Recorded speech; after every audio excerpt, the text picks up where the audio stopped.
সাল্লাল্লাহু আলা মুহাম্মদ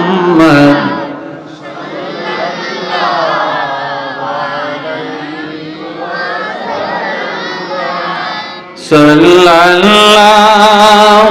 আলা মুহাম্মদ সাল্লাল্লাহু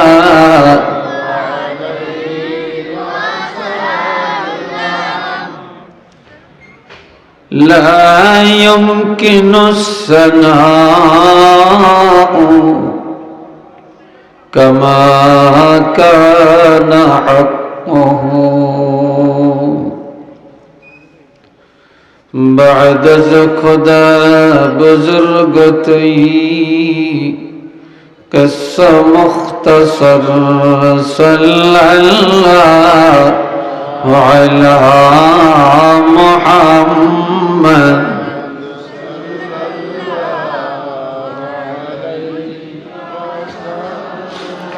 صلى الله على محمد صلى الله عليه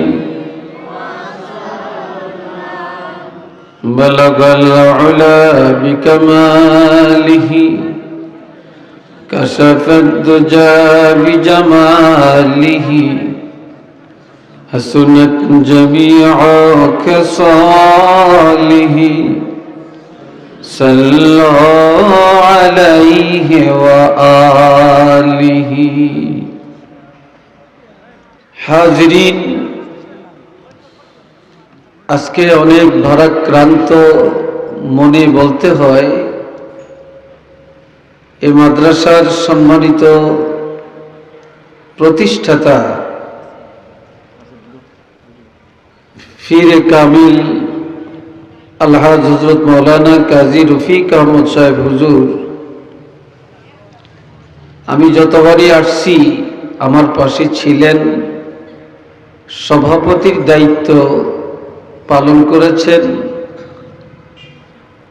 এবছর এই সিটে ওনাকে আর পাই না, উনি আর দুনিয়াতে নেই। আমরা প্রথমেই আল্লাহ পাকের কাছে দরখাস্ত করি, আল্লাহ পাক যেন ওনাকে জান্নাতের আলা দরজা, উচ্চ মাকাম যেন আল্লাহ দান করেন। সবাই বলি আমিন। আর একটু আওয়াজ দিয়ে বলি আমিন।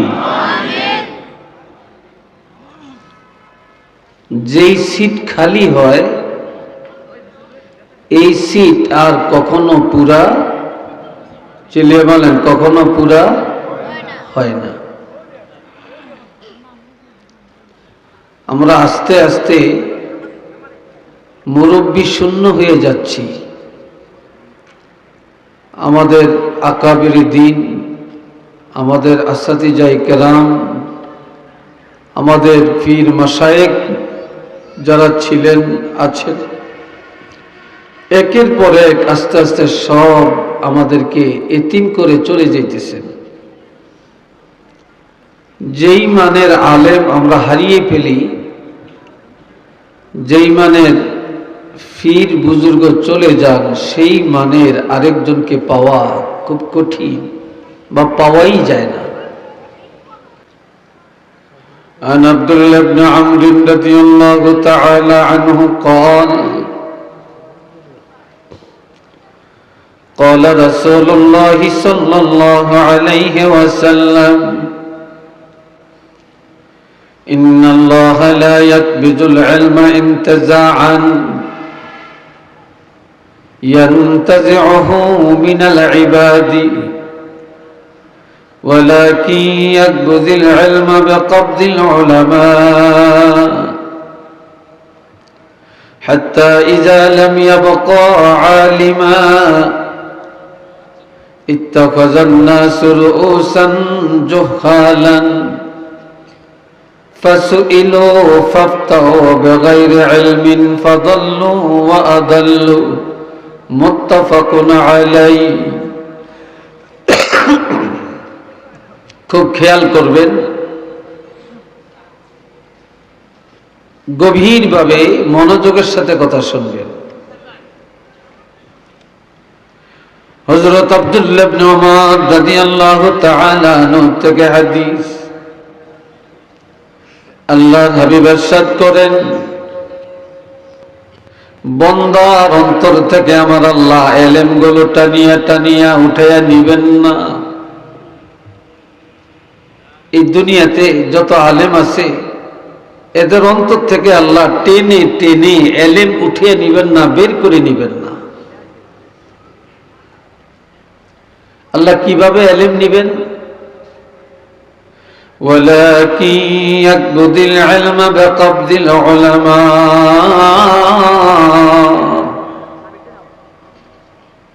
হক্কানি আলেম, বড় বড় আলেমদেরকে আমার আল্লাহ আগে আগে দুনিয়ার থেকে নিয়ে যাবেন। এই আলেমদেরকে উঠিয়ে নেওয়ার দ্বারা ইলম উঠে যাবে। যেই মানের আলেম চলে যাবেন, এই মানের আলেম আর আসবে না। ওয়ালাকিন ইয়াকবুদিল ইলমা বিকবদিল উলামা, এই আলেমদেরকে উঠাইয়া নেওয়ার দ্বারাই আমার আল্লাহ ইলমগুলো উঠাইয়া নিয়ে যাবেন। হাত্তা ইযা লাম ইয়াবকা আলিমা, এইভাবে আলেমদেরকে উঠাইয়া নিতে নিতে নিতে নিতে এই দুনিয়াতে ভালো কোনো আলেম আর থাকবে না, কেউ বাকি থাকবে না। শুধু বাকি থাকবে নামদারি আলেম, পোশাকধারী আলেম, সুরতে আলেম, নামে আলেম, কিন্তু ইলম থাকবে না।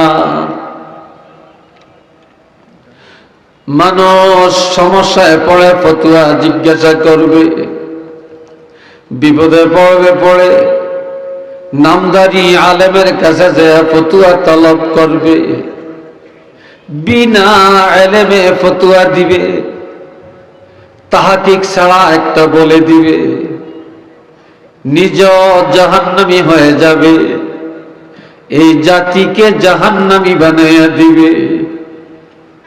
বিনা ইলমে ফতোয়া দিয়া সমাজটাকে গোমরা বানাবে, নিজেও গোমরা বা পথভ্রষ্ট হয়ে যাবে। সেই সময়টা আমাদের মধ্যে আস্তে আস্তে যেন আগিয়া যাইতেছে, ঠিক না? আলিম গড়ে নিয়ে যাইতেছে।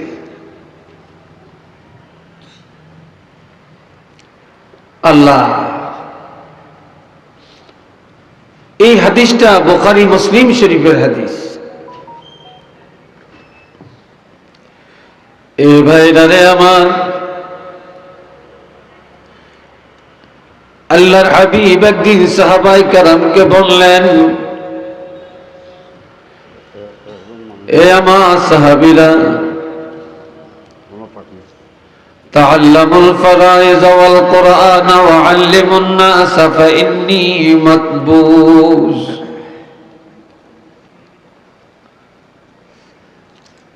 আল্লাহ রাব্বি বললেন, সাহাবীরা,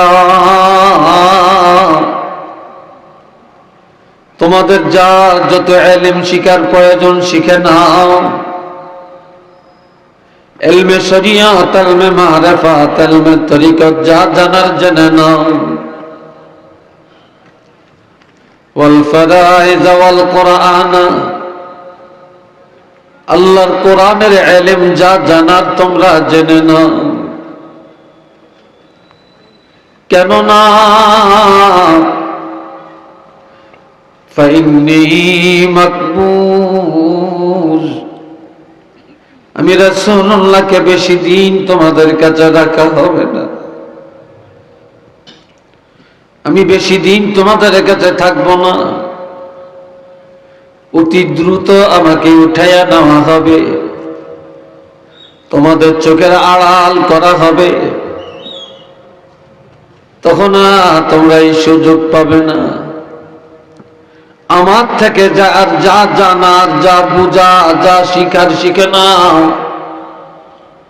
ওয়াল্লিমুন নাস, আর মানুষকে শিক্ষা দাও। এই সুযোগ আর তোমরা পাবে না। আল্লাহর হাবিব আজ থেকে 1500 বছর আগে হাদিসটা বলে গেছেন। এটা নবীর হাদিস আস্তে আস্তে বাস্তবে পরিণত হচ্ছে একটা একটা করে, ঠিক না?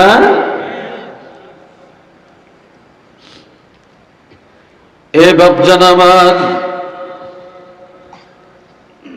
আর একটা হাদিসে 15টা আলামতের মধ্যে একটা আলামত রাসূল বলেছেন, ওয়াতাআল্লামা লিগাইরিদ দ্বীন। এমন একটা সময় আসবে দেখবে আলেমের অভাব নাই। প্রত্যেক পাড়ায় মহল্লায় মহল্লায় আলেম। তবে আল্লাহকে পাওয়ার জন্য, দ্বীনদারি অর্জনের জন্য ইখলাসের সাথে ইলম অর্জন করবে না, দুনিয়া হাসিলের জন্য ইলম অর্জন করা হবে। কিন্তু যারা চলে গেছেন ওনাদের মধ্যে দুনিয়ার খেয়াল ছিল না, দুনিয়া হাসিলের খেয়াল ছিল না। আল্লামা সাহেব কেবলা রহমতুল্লাহ আলাইহি দুনিয়া অর্জনের চিন্তা ছিল না। আল্লামা রফিক আহমদ শাহ হুজুর দুনিয়ার কোনো লোভ লালসা ছিল না, বিলাসিতা ছিল না, অহংকার ছিল না। শুধু আল্লাহ পাওয়ার টেন্ডেন্সি প্রতিটা মুহূর্তেই যা অন্তরে জাগ্রত ছিল। আর বর্তমানে অনেক আছে, অভাব নাই, কিন্তু আল্লাহ পাওয়ার এই চিন্তা চেতনা তালাশ করলে অনেক কম, কিন্তু দুনিয়া পাওয়ার চেতনাটা অনেক বেশি। কি কথা ঠিক না?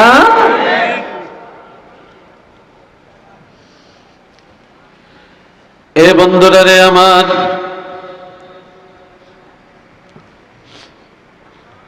আল্লাহ আল্লামা হযরত মাওলানা কাজী রফিক আহমদ শাহ হুজুর চলে গেছেন। ওনার নামে ইসালে সওয়াব লেখা আছে। ইসালে সওয়াব দেখছেন আপনারা?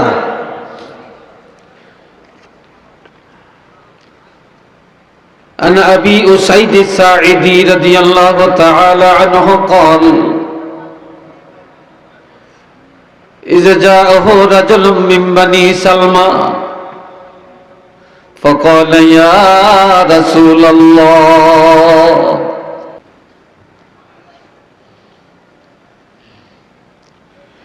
একটা যুবক ছেলে আল্লাহর হাবিবের কাছে আসছেন। ইজা জাআহু রাজুলুম মিন বনি সালমা, বনি সালমা গোত্রের এই যুবকটা কাঁদতে কাঁদতে, চোখের পানি ফেলতে ফেলতে আল্লাহর হাবিবের কাছে এসে বললেন, ইয়া রাসূলুল্লাহ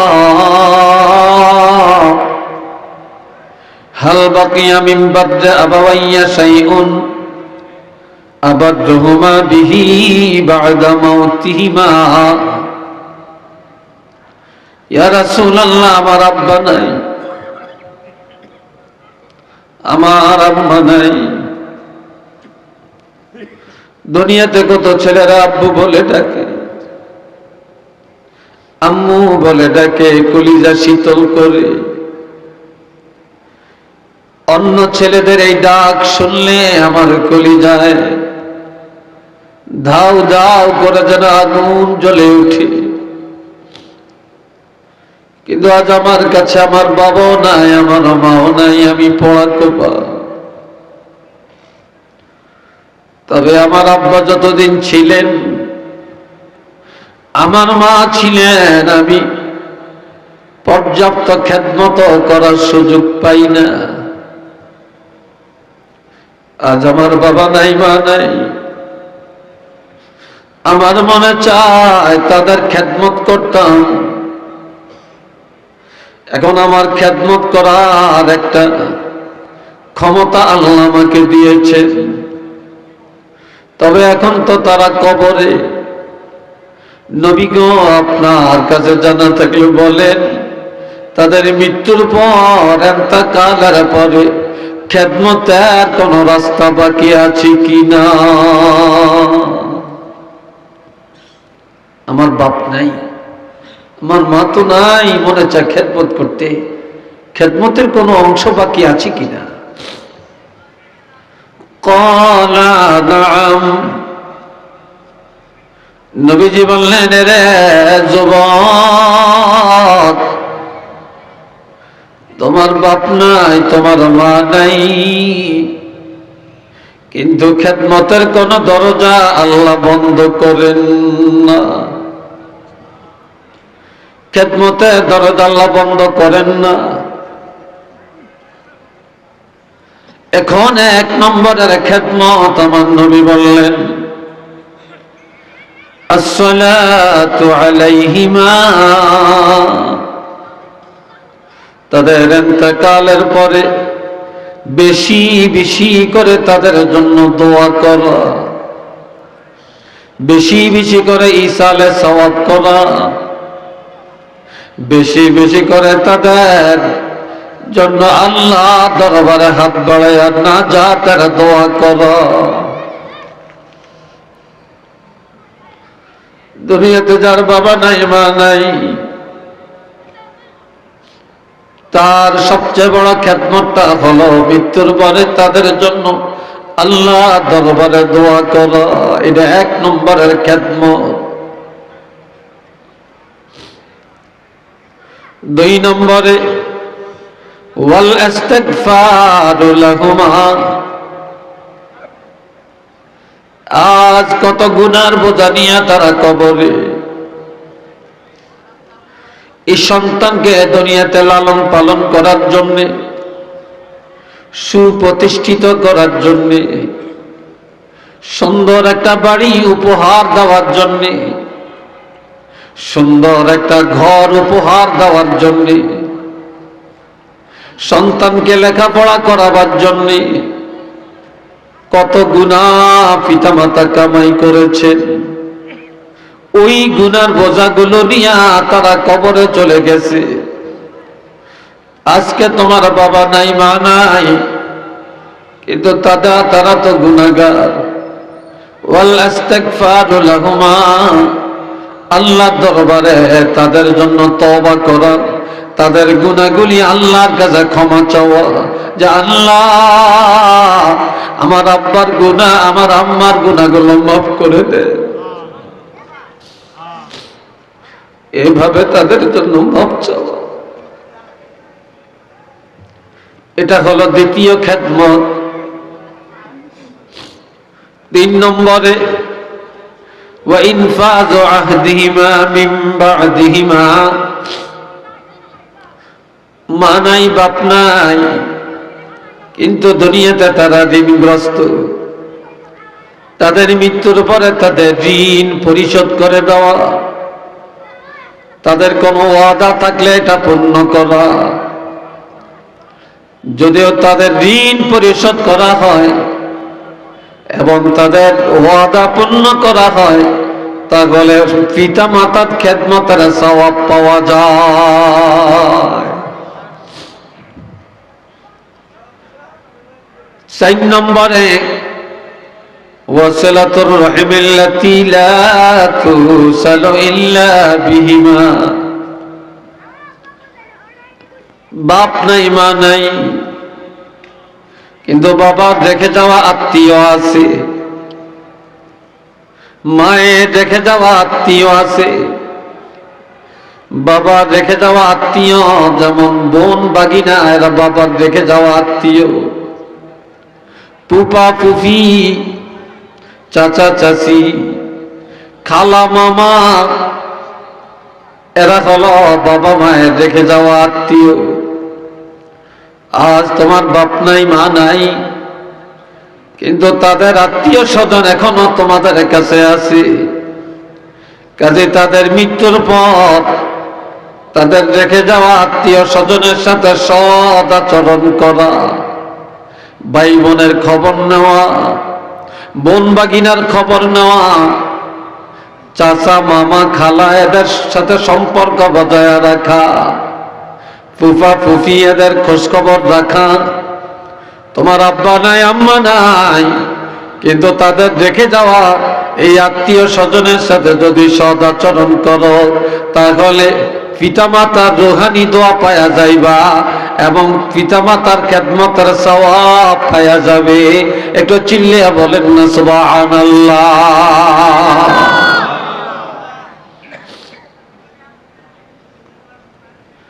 5 নম্বরে وإكرام صديقهما।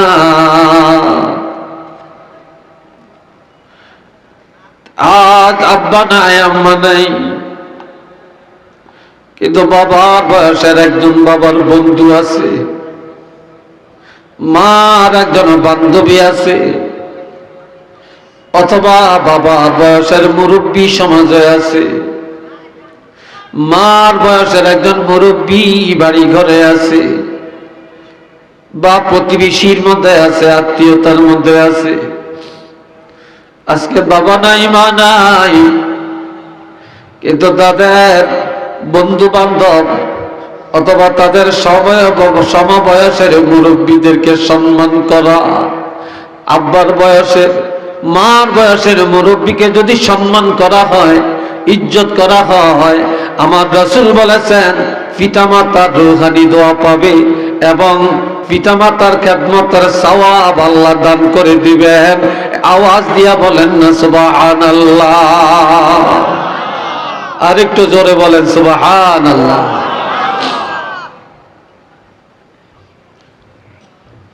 আল্লাহ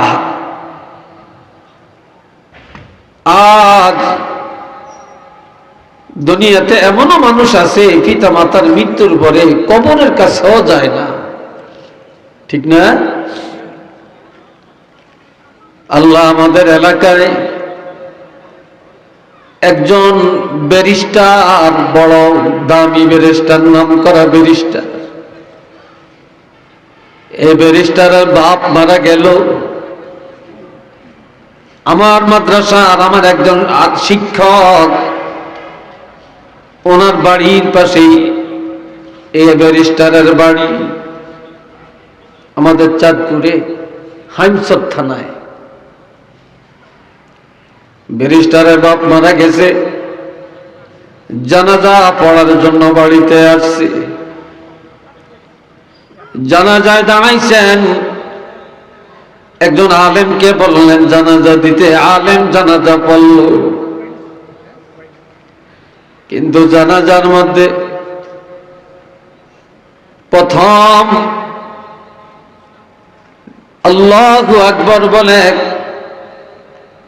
তাকবীর দিয়া নিয়ত বাঁধতে হয়, এরপরে সানা পড়তে হয়, এরপরে দরুদ পড়তে হয়, শেষবার মাইয়িতের জন্য দোয়া, আল্লাহুম্মা গফিরলি হাইয়িনা ওয়া মাইয়িতিনা ওয়া শাহিদিনা। পারেননি আপনারা এই দোয়াটা? কি কথা বলেন, পারেন? কথা বলেন না কেন? সবাই পারেন? দোয়াটা পড়বে। এখন এই ব্যারিস্টার জানাজা হয়ে গেছে। জানাজা হওয়ার পরে বাপের কবরটা হয়ে গেছে। কবরটা হয়ে যাওয়ার পরে সব বাড়ি ঘরে চলে গেল, কিন্তু ব্যারিস্টার বাবার কবরটা পাঞ্জা করে ধরে গড়াগড়ি করে আর কাঁদে। যত মানুষ টানাটানি করে তাকে বাড়ি দিতে পারে না। এবার বলতেছে, কি জন্য আপনি এভাবে কাঁদেন? বলে, আমার এই ব্যারিস্টারি করিয়া লাভ কি? আমার এই ওকালতির দাম কি? এত আইন বই জানলাম, এত ইংরেজি জানলাম, এত বিজ্ঞান জানলাম, এত জ্ঞানের অধিকারী হলাম, কিন্তু আজ আমার বাবার জানাজার মধ্যে আল্লাহুম্মা গফিরলি হাইয়ানা ওয়া মাইয়াতানা এই যে দোয়াটা করা হয়, আমি এত বড় ব্যারিস্টার হয়ে আজ বাবার জন্য এই দোয়াটা করতে পারলাম না। আমি দোয়াটা শিখি না, এই দোয়াটা আমি পারি না। আমার এই ব্যারিস্টারির দাম কোথায়?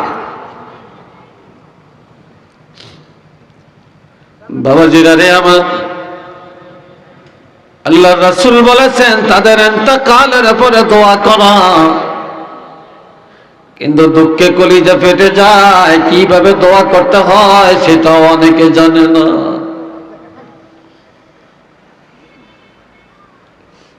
আল্লাহর ওলি আল্লামা কাজী রফিক আহমদ সাহেব হুজুর আজ দুনিয়াতে নাই, এই কথা বলতে পারি। ওনার জন্য দোয়াগীর সন্তান দুনিয়াতে রেখে গেছে, আলিম রেখে গেছেন, হাফেজে কোরআন রেখে গেছেন।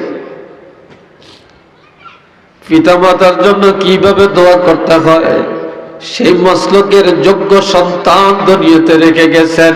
একটু চিল্লিয়া বলেন আলহামদুলিল্লাহ।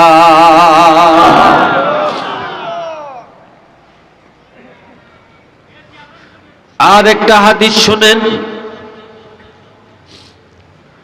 قال رسول الله صلى الله عليه وسلم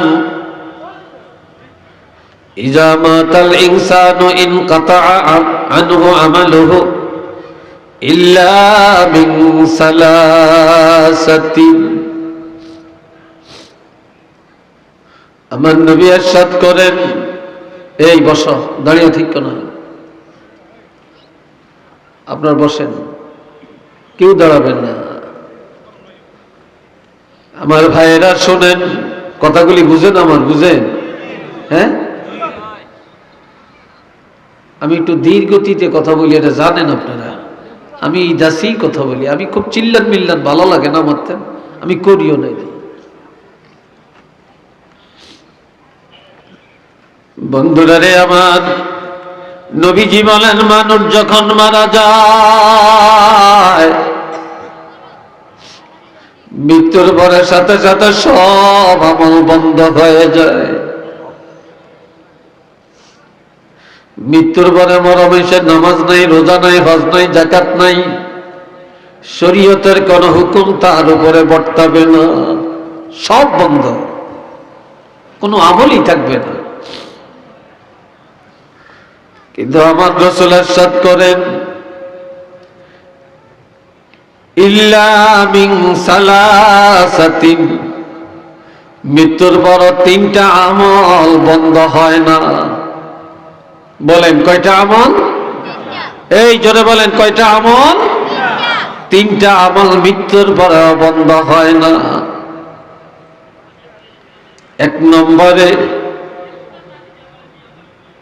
মিন সাদাকাতিন জারিয়াতিন,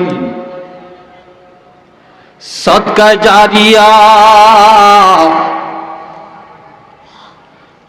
লোকটা মারা গেছে, বাপ যে লোকই মারা গেল না কেন, মৃত্যুর আগে দুনিয়াতে সদকা করে গেছে, সদকায় জারিয়া যেটা জারি থাকে। মাদ্রাসা করে গেল, মসজিদ বানিয়ে গেল, মক্তব বানিয়ে গেল, অথবা পীর মাশায়েখের খানেকা বানিয়ে গেল, এগুলা সদকায়ে জারিয়া। কিন্তু আজ যিনি দুনিয়ায় নাই, সব আমল বন্ধ। কিন্তু এই যে মাদ্রাসা রেখে গেল, মসজিদ রেখে গেল, এই সওয়াবগুলি কিয়ামত পর্যন্ত ওনার আমলের মধ্যে লেখা হতে থাকবে, এর থেকে এক বিন্দুও খালি হবে না। একটু চিল্লিয়ে বলুন না সুবহানাল্লাহ। এই যে মাদ্রাসা রেখে গেলেন, কত মসজিদ বানিয়ে গেলেন, আবার কতালিয়া মাদ্রাসা উপহার দিয়ে গেলেন, হেফজ মাদ্রাসা দিয়ে গেলেন, মসজিদ করে গেলেন। আর আল্লাহ নবী কাজী রফিক আহমদ সাহেব হুজুর নয়, কিন্তু ওনার আমলের মধ্যে মুহূর্তে মুহূর্তে সওয়াবগুলো লেখা হইতে আছে। যত ছাত্ররা আজকে 9 জন ছাত্র পাকড়ে নিল, এরা 30 পারা কোরআনের হাফেজ হলো। আর এই 30 পারা কোরআনের হাদিয়া আল্লাহ পাক ওনার আমলের মধ্যে পৌঁছাইয়া দিবে। একটু মারহাবা কর না।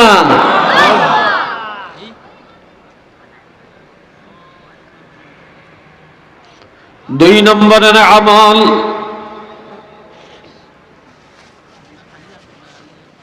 আও ইলমিন ইউনতাফাউ বিহি, দুনিয়াতে এমন ইলম রেখে গেলেন যে ইলমে ফায়দা দান করে।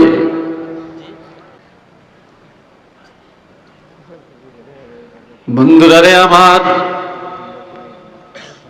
এমন ইলম দুনিয়ায় রেখে গেলেন, যেমন উনি অসংখ্য ছাত্র রেখে গেলেন যারা ইলম চর্চা করে। আবার তিনি এমন আলেম রেখে গেলেন, কেউ ইমামতি করে, কেউ মুয়াজ্জিনি করে, কেউ শিক্ষকতা করে। তিনি এই সওয়াবগুলি কবরে থাকিয়া পাবেন। অথবা তিনি মাদ্রাসায় কিতাব দিয়া গেলেন, কোরআন হাদিয়া করে গেলেন, এগুলা ছাত্ররা পড়ে, তিনি কবরে থাকিয়া সওয়াব পাবেন। আজ আমরা বুখারী শরীফ পড়ি, মুসলিম শরীফ পড়ি। ইমাম মুসলিম যিনি মুসলিম শরীফ লিখেছেন, ইমাম বুখারী যিনি বুখারী শরীফ লিখেছেন, ওনার আমলের মধ্যে মুহূর্তে মুহূর্তে বুখারীর সওয়াব লেখা হইতে আছে। একটু আল্লাহু আকবার জোরে কর না।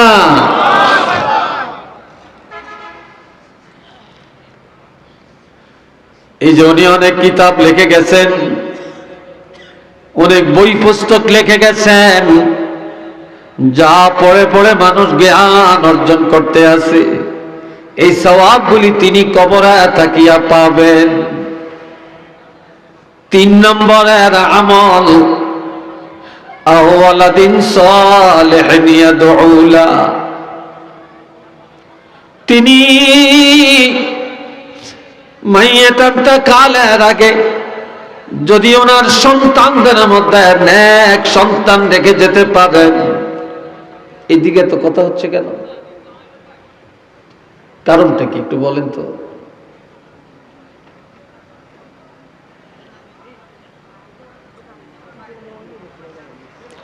আমার দিকে চান, বাবাজিরা শোনেন।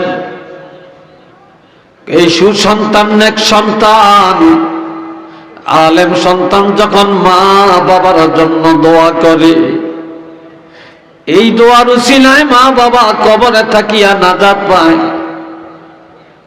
আর সন্তান বলে, আল্লাহ আমি কোরআন পড়লাম, ফাতিহা পড়লাম, ইখলাস পড়লাম, দুরূদ মিলাদ করলাম, এই সওয়াবগুলি আমার আব্বার রূহের প্রতি পৌঁছাইয়া দিও, মা রূহের প্রতি পৌঁছাইয়া দিও, ওস্তাদের রূহের প্রতি পৌঁছাইয়া দিও, সকল ইমানদারের রূহের প্রতি পৌঁছাইয়া দিও।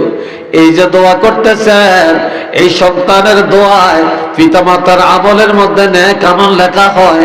আর এই লেখা হতে হতে হতে হতে কিয়ামতের ময়দানে আমার আল্লাহ এই লোকটাকে ইমানদার জান্নাতি বানায়া উঠায়া দেন।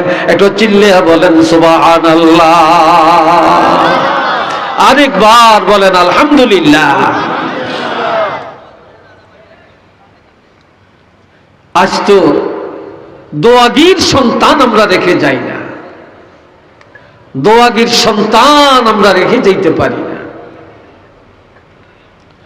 কিন্তু আল্লামা কাজী রফিক আহমদ সাহেব হুজুর দোয়াগীর সন্তান দুনিয়াতে রেখে গেছেন।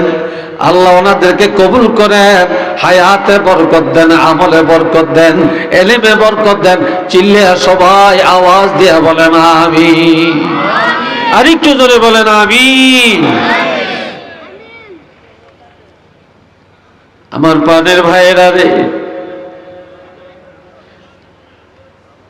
আল্লাহর হাবিব একদিন জায়রা নামক জায়গার মধ্যে এক সাহাবীদের মধ্যে গোশত কেটে কেটে ভাগ করে দেন, নিজের হাতে মাংস কেটে কেটে ভাগ করে দিচ্ছেন। عن طفيل رضي الله تعالى عنه قال رأيت النبي صلى الله عليه وسلم يقسم لحما بالجعرانة إلى آخر الحديث।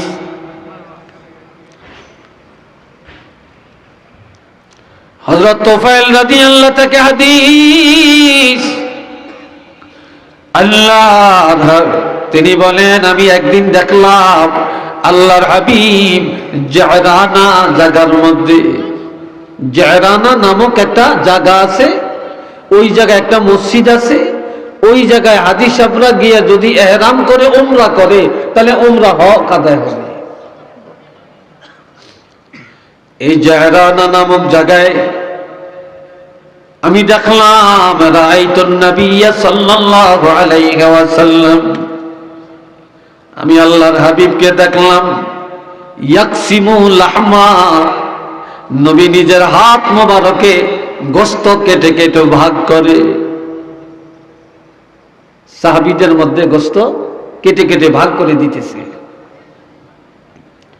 ইজা আকবালাত ইমরাআতু, এমন সময় একটা মহিলা আল্লাহর হাবিবের একান্ত কাছে আসিয়া দাঁড়িয়ে গেছে। হঠাৎ করে নবীজির নজর যখন পড়ে গেল, নবীজি মাংস কাটা বন্ধ করে দিয়া ফাবাসাতা লাহা দিদাহু, নবীজির চাদর মোবারক, এই চাদর মোবারক খানা মহিলার জন্য বিছায়া দিল। ফাজালাসাত আলাইহি, মহিলা একটু চিন্তা ভাবনা করল না, সাথে সাথে ওই চাদরের মোবারকের মধ্যে বসে গেল। হযরত তুফাইল রাদিয়াল্লাহু বলেন ফাকুলতু মান হিয়া, এই মহিলাটাকে এত বড় স্পর্ধা, আল্লাহর হাবিবের দামি চাদর মোবারকের মধ্যে বসে গেছে।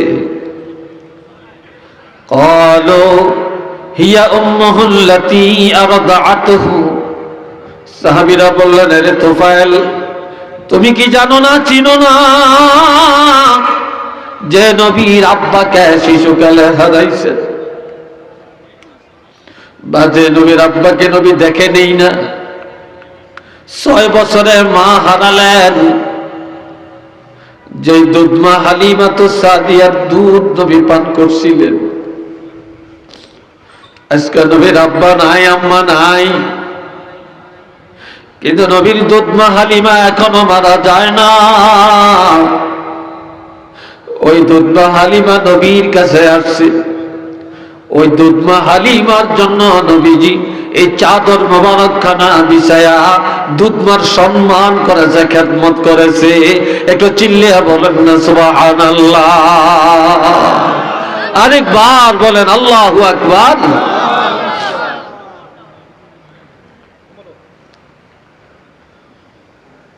এ বাবা জিরারে আমার খেয়াল করেন, আল্লাহর হাবিব রাহমাতুল লিল আলামিন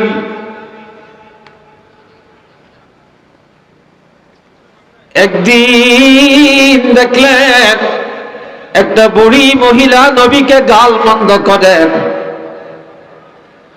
নবী কেন কোরআনের দাওয়াত দেন, নবী কেন এক আল্লাহর কথা বলেন, নবী কেন সুন্দর ইসলামের কথা বলেন। বুড়ি রাস্তার মধ্যে আসে বলে এই দেশে আর থাকবো না, মানুষের মুখ দেখাবো না। যেই দেশে মুহাম্মদ নামে এক যুবক নিজের নবী দাবি করে, এক আল্লাহর কথা বলে, আখিরাতের দাওয়াত দেয়, এই দেশে মানুষের আর মুখ দেখাবো না, আর আমার নবীরে খালি গালমন্দ করে। একটু চিল্লিয়া বলেন না নাউযুবিল্লাহ। কি করে? গালিগালাজ করে।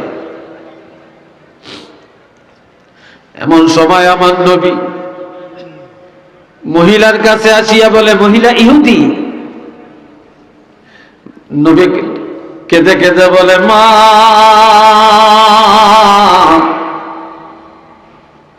মুহাম্মদের নাম ধরে ধরে কি জন্য গালমন্দ করেন? কেন এইভাবে গালিগালাজ করেন? বলে, মুহাম্মদের গালি দিব না, কারি দিব? মুহাম্মদ বাপ দাদার ধর্মে চুনকালি লাগায়া নতুন একটা ধর্মের প্রচার করে, আর এক আল্লাহর কথা বলে। এগুলা কি সহ্য করা যায়? কাজে এই দেশে আর থাকতাম না, যে এই দেশে মুহাম্মদ থাকবে এই দেশে আর আমি থাকবো না। বলেন না সবাই নাউজুবিল্লাহ।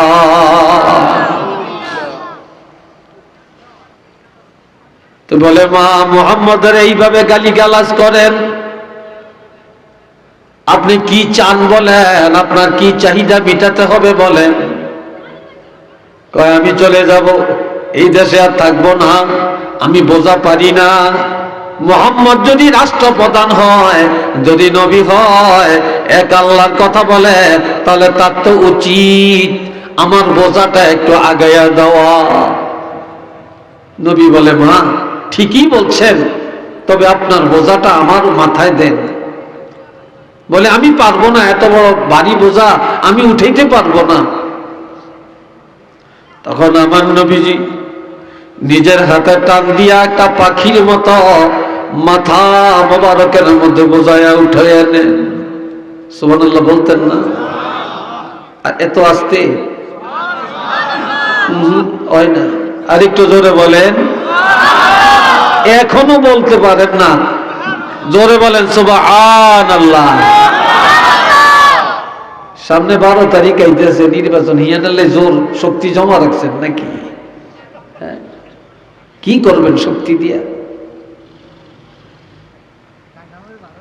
আমার প্রাণের ভাইয়েরা শোনেন, আমার নবী বোঝা মাথায় নিয়ে দাঁড়ায় যায়, বুড়ি দমক দিয়া বলে, হাঁটো। নবী বলে, মা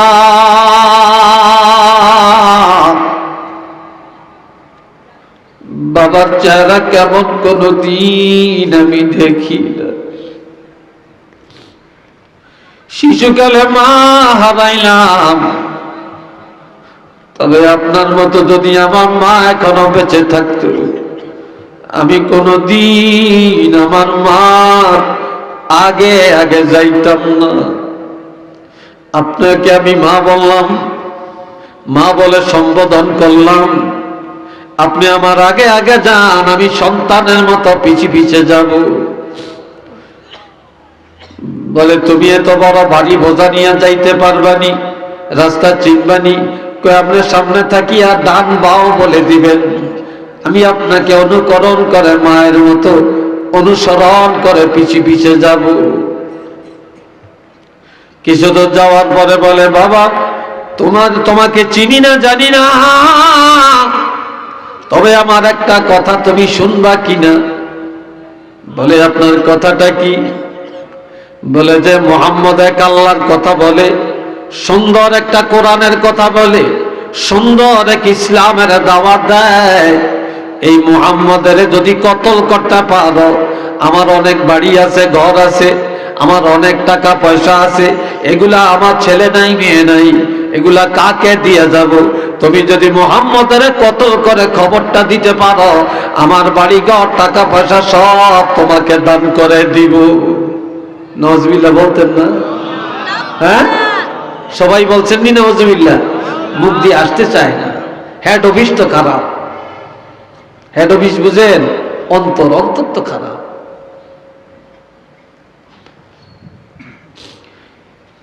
এবার বলে, কি বলো বলো। কাহা, মা বোঝাটা কোন জায়গায় নিবেন পালিয়ে দেই, তারপরে সিদ্ধান্ত নিব কি করা যায়। এই সময় জায়গা মতো বোঝা পালিয়ে দিয়া বলে, মা আমি চলে যাই, বেয়াদবি হলে ক্ষমা করবেন। বুড়ি ধরে রাখছে, যাইও না, আমি একটা কথা বলছি। বলে কি? আবার বলেন। বলে মুহাম্মদের কতল করে আমার বাড়ি ঘরের মালিক হইবা। নবী কেঁদে কেঁদে বলে, মা,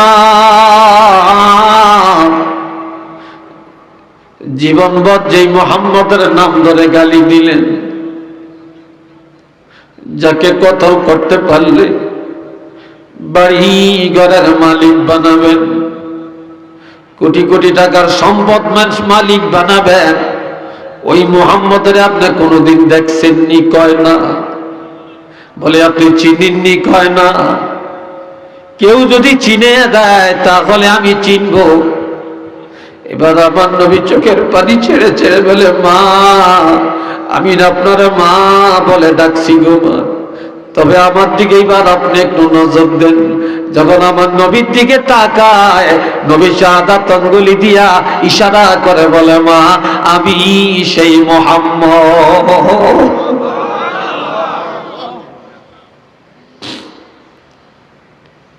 আমি তো সেই মুহাম্মদ। বুড়ি মাথায় হাত দিয়া বলে, হায় হায়, কার নামে মানুষ কি বলে, কার নামে মিথ্যা প্রপাগান্ডা করে। তোমার মতো এত ভালো মানুষ দুনিয়াতে তো আরেকজন নাই। তবে আমি অন্যায় করছি, মাফ করে দাও। তুমি যে এত ভালো, ইসলাম যে এত সুন্দর, তোমার বাবা যে এত ভালো, তোমার মা যে এত ভালো, আর তুমি যে এত ভালো ঘরের সন্তান, কাজে বাবা আর আমি ভুল করব না। এখন এই তুমি আমাকে পড়িয়া দাও, লা ইলাহা ইল্লাল্লাহু মুহাম্মাদুর রাসূলুল্লাহ।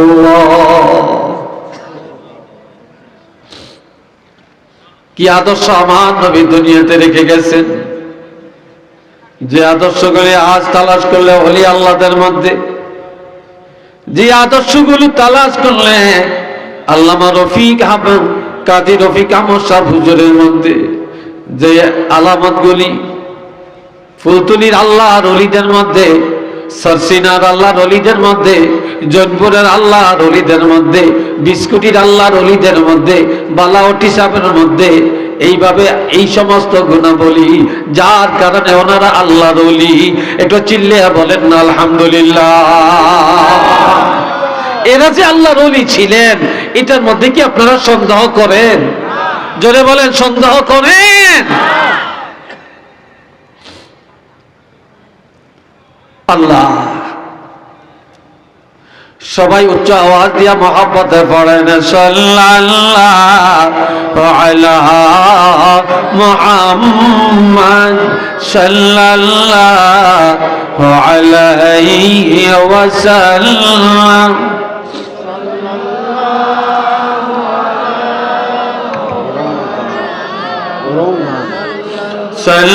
সাল্লাল্লাহু আলাইহি ওয়াসাল্লাম। সবাই আওয়াজ দিয়া মোহাব্বতে বলেন আলহামদুলিল্লাহ।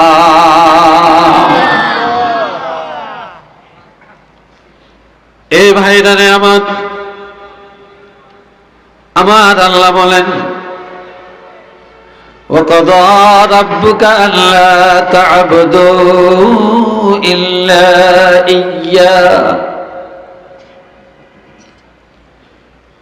হাবিব আপনার প্রভু রব্বুল আলামিন নির্দেশ দিয়েছেন, নোটিশ দিয়েছেন, আইন জারি করেছেন,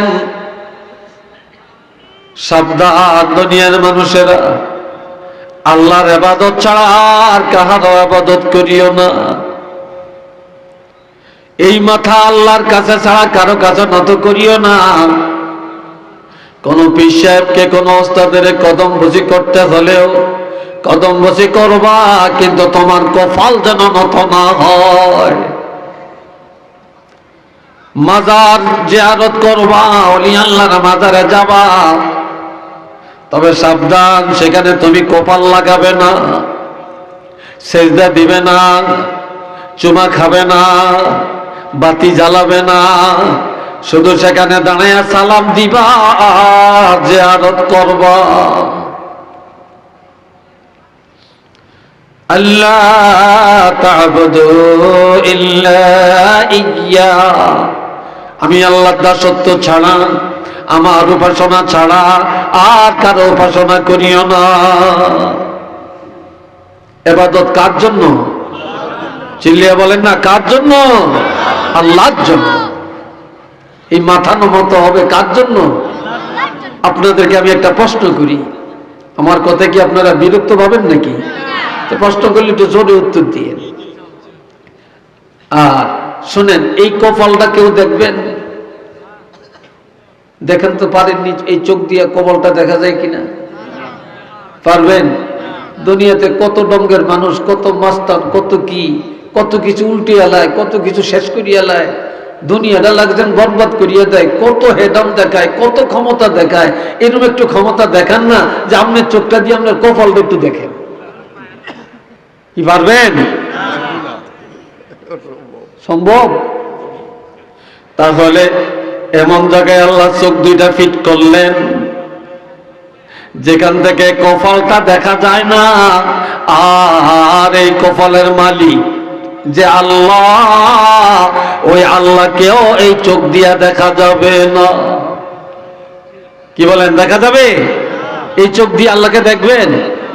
লা তুদরিকুল আবসার ওয়া হুয়া ইউদরিকুল আবসার। এই চোখ দিয়ে আল্লাহকে দেখবে না, আল্লাহর কুদরতি নজরে তোমাদের সবাইকে দেখেন। বলেন, আল্লাহ দেখে কিনা আমাদেরকে?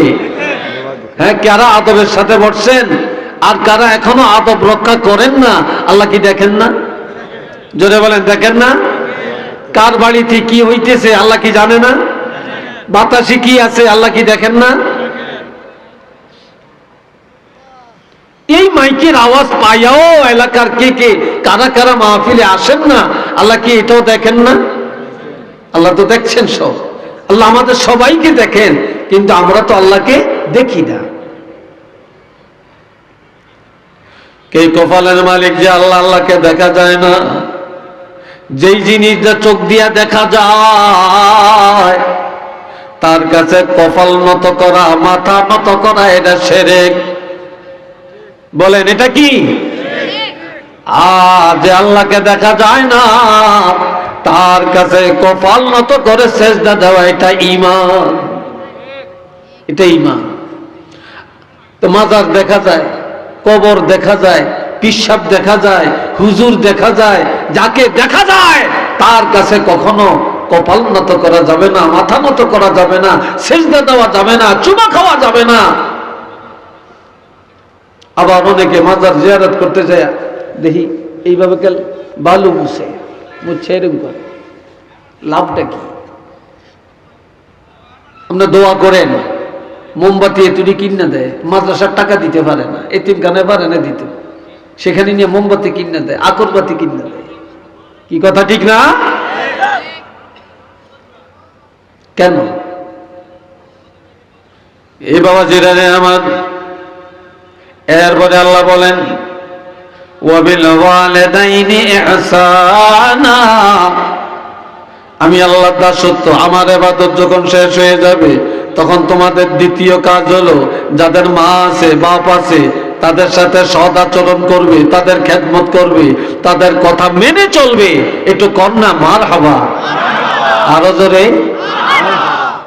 এই হুকুমটা কার? জোরে বলেন, হুকুমটা কার? আল্লাহ।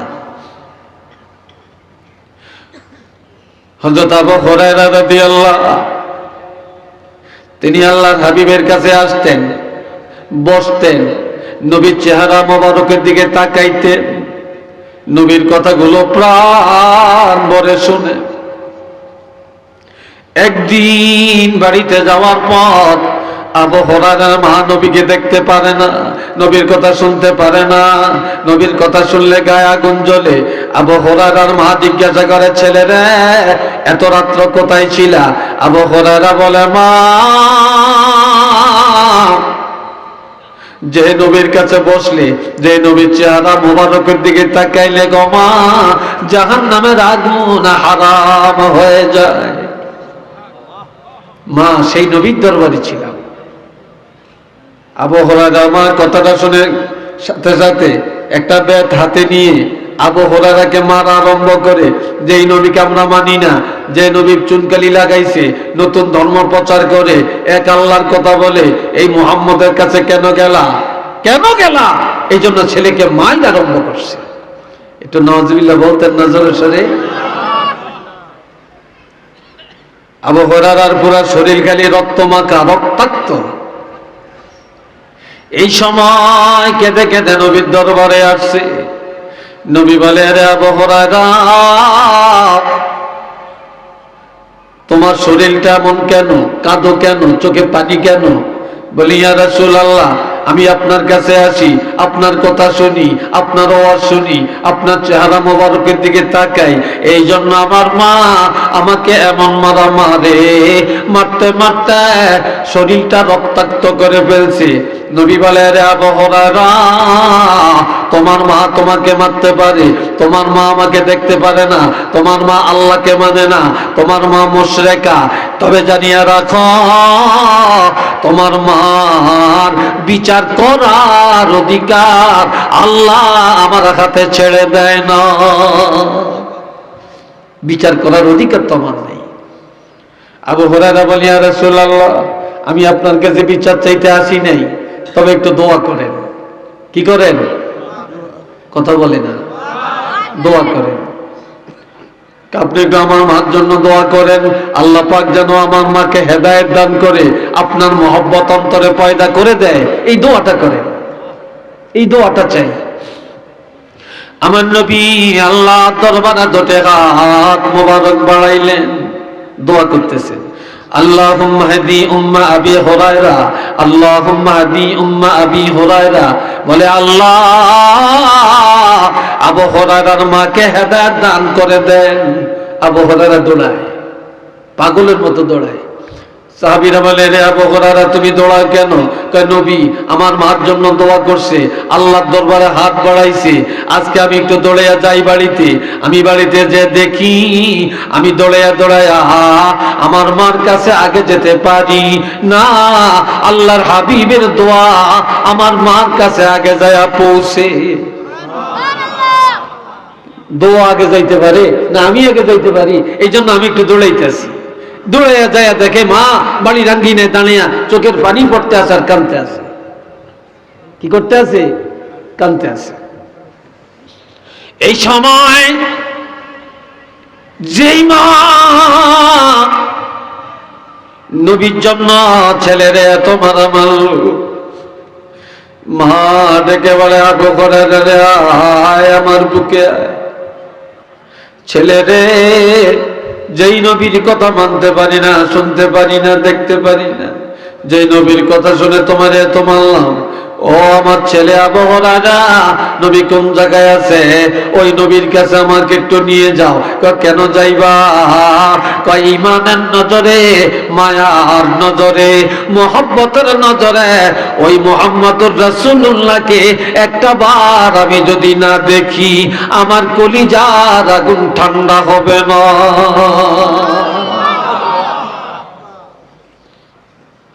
দোয়া আগে চলে গেছে। বলে, দোয়া কি আগে চলে গেছে।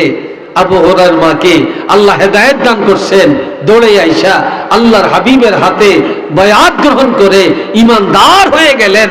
একটু চিল্লিয়ে বলেন আল্লাহু আকবার। আর একটু জোরে বলেন না আল্লাহু আকবার। কেমন নবী আমার! একদিন মসজিদে একটা ইহুদি পেশাব করে দিছে। ইহুদি মসজিদে পেশাব করে দিছে। এক সাহাবী বলে, তুমি পেশাব করলা কেন মসজিদে? ধমক। নবী বলে, রাখো, ধমক দিও না, ধমক দিও না। তার পেশাব আসছে, পেশাব করতে দাও, পেশাব হয়ে যাক। একটা লোকের পেশাব এসে গেছে, এই মাঝখানে যদি তাকে ধমক দাও তাহলে তার যদি পেশাবটা ব্রেক করে, এটা বন্ধ করে, এই লোকটা মারা যেতে পারে। এটা কঠিন অবস্থা হতে পারে। পেশাব আসছে, পেশাব করতে দাও। এখন পেশাব করতে করতে করতে করতে পুরা মসজিদ ভরে গেছে। নবীদের ইহুদিকে ডাক দিয়ে বলে, ইহুদি রে, তোমার পেশাব করা শেষ হয়েছে? কয় হ্যাঁ। এখন আরাম লাগে? কয় লাগে। কয় তুমি বাহিরে যা দাঁড়াও। সাহাবীদেরকে বললেন, যাও বালতি নিয়ে আসো। বালতি আনছে। বলে, যাও পানি আনো। পানি আনছে। মসজিদটা ধুইয়া দাও। ধুইয়া দিছে। ইহুদি মনে মনে ভাবতেছে, হায় রে, এই নবীরে আমরা এত খারাপ মনে করি, ইসলামকে এত খারাপ জানি, আর ইসলাম এত সুন্দর। আমি একটা ইহুদি মুসলমানের মসজিদে পেশাব করে দিলাম, ইহুদিরা আমাকে ধমকান লাগলো, ধমকাইতে লাগলো। নবী ডাক দিলেন, ধমকাইতে নিষেধ করলেন, এত ভদ্র আচরণ করলেন।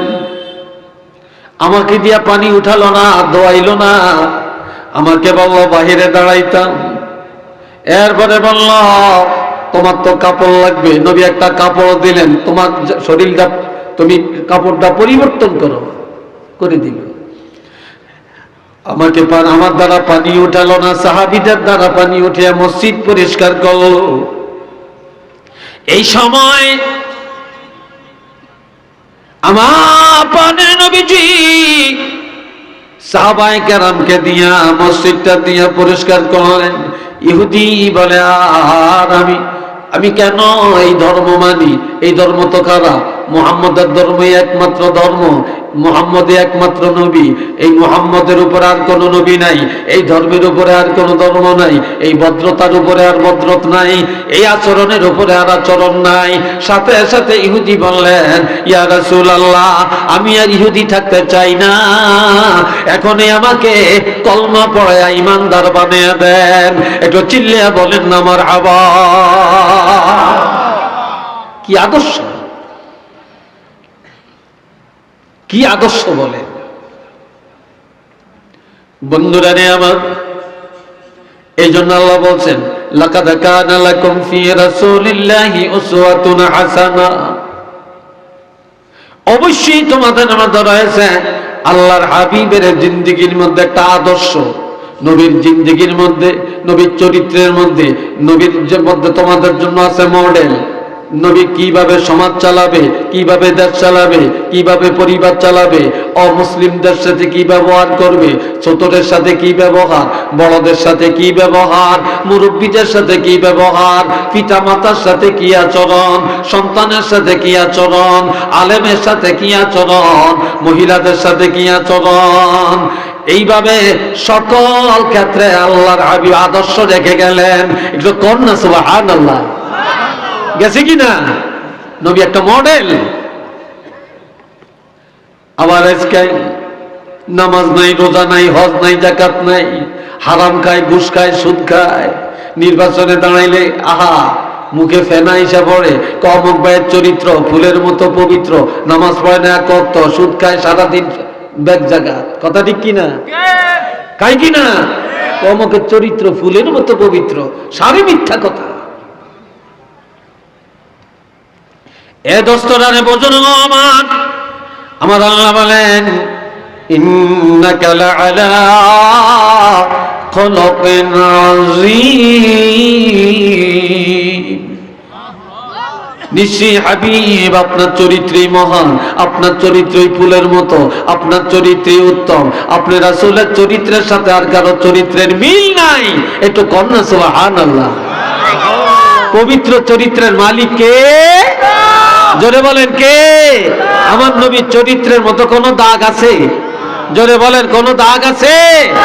আমার নবীর আদর্শকে আমরা কি পালন করতে, প্রতিপালন করতে আমরা কি চাই না? নবীর চরিত্রের চরিত্রবান হতে চাই না? আল্লাহ কবুল করেন। সবাই বলেন আমিন। একটু সবাই বলেন আলহামদুলিল্লাহ। আরেকবার বলেন আল্লাহু আকবার। আওয়াজ ঠিক হয় না, জোরে কোন আল্লাহু আকবার। সবাই দরুদ শরীফ পড়েন, সাল্লাল্লাহু আলা মুহাম্মদ সাল্লাল্লাহু আলাইহি। আরে জোরে বলেন না ভাই, জোরে বলেন না। সাল্লাল্লাহু আলা মুহাম্মদ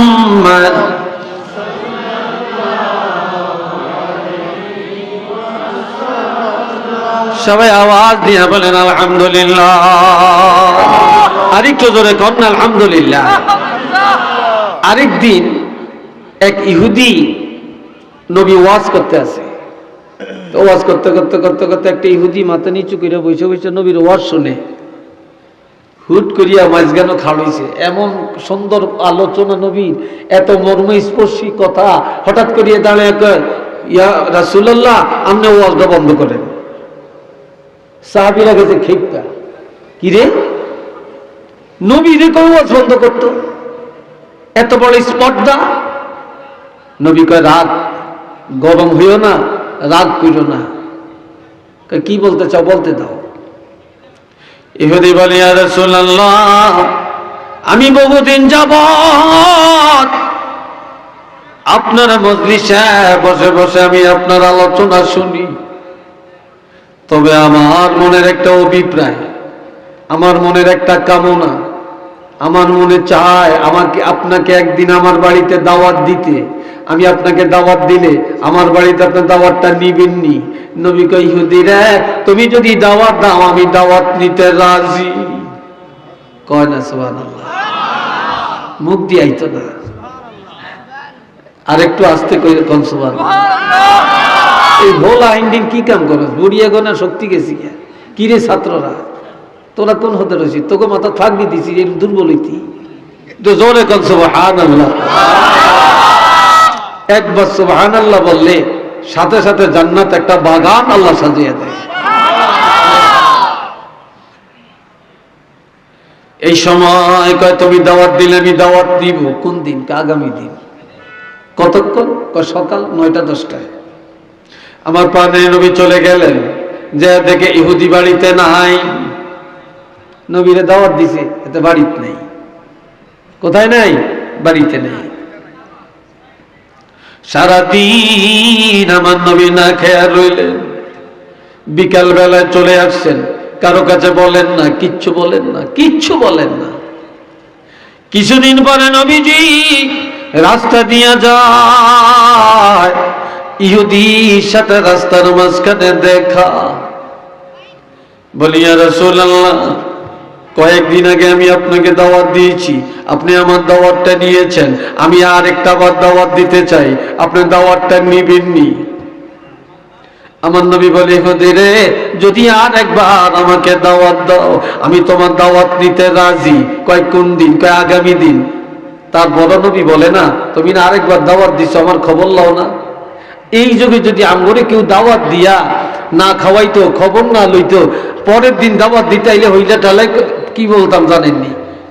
গালি গালাজ তো করতামই, জোতা লয়ে আগে কতক্ষণ ফিরতাম। কি কথা ঠিক না? কিন্তু নবী কি করছেন? আমার নবী কিচ্ছু বলেন না। নবী বললেন, ঠিক আছে, তুমি আর একবার যদি দাওয়াত দাও, দাওয়াত নিতে রাজি। কোন দিন? আগামী দিন। কোন টাইমে? আগের টাইমে। তো নবী চলে গেলেন, আজকেও দাওয়াত দিয়া বাড়িতে নাই। নাউজুবিল্লাহ বলেন না? ইহুদি আজকেও দাওয়াত দিয়া বাড়িতে নাই। নবী গেলেন, আজকেও ইহুদি বাড়িতে নাই। সারাদিন অপেক্ষা করে চলে আসছেন। কিছুদিন পরে আবার আমার নবী রাস্তা দিয়ে যায়। ইহুদি বলি, ইয়া রাসূলুল্লাহ, 2 দিন আমি আপনাকে দাওয়াত দিছি, আপনি আমাকে মাহরুম করেন না, আমার দাওয়াত নিয়েছেন, আমি আর একটা বার দাওয়াত দিতে চাই, দাওয়াতটা লইবেননি?